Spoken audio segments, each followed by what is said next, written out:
రేవంత్ రెడ్డి గారి గురించి మనకు తెలియాల్సి, మీకు తెలుసు ఆయన ఒక చిచోరా గాడు, ముఖ్యమంత్రి కాదు, మన్ను కాదు, ఒక చిచోరా. ఏం మాట్లాడతాడో తెలియదు, ఎప్పుడే ముడతాడో తెలియదు, ఎక్కడేం మాట్లాడాలో తెలియదు. ఒక చిచోరా గాడు మన కర్మ బాగలకి అలా ఈ రాష్ట్రానికి ముఖ్యమంత్రి అయిండు. ఢిల్లీకి మూటలు పంపుతాడు, నెలకు ఒకసారి పోతాడు, రెన్యువల్ టప్ప వేయించుకుంటాడు, వస్తాడు.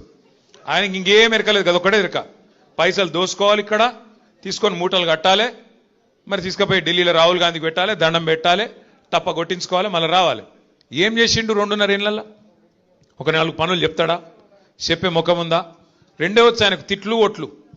తెల్లారలేస్తే మైక్ ఇస్తే కేసీఆర్ని తిడతాడు, లేదంటే దేవుని మీద ఒట్టంటాడు. మొన్న సిగ్గు లేకుండా చెప్తుండు భద్రాచలం రాముడి మీద ఆననట. ఇదివరకు పెట్టిన ఓట్లు సరిపోలేదా?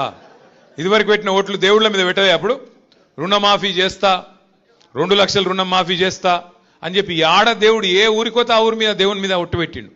భద్రాచలం పోతే రాముని మీద ఒట్టు, యాగిరుట పోతే లక్ష్మీనరసింహస్వామి మీద ఒట్టు, అటు అటు మన ఆలంపూర్ పోతే జోగులాంబ మీద ఒట్టు. ఇప్పుడు దేవుళ్ళందరూ తలకాయ పట్టుకున్నారట, వీడెక్కడ దొరికిండ్రా మాకు మాయమడబడ్డాడు.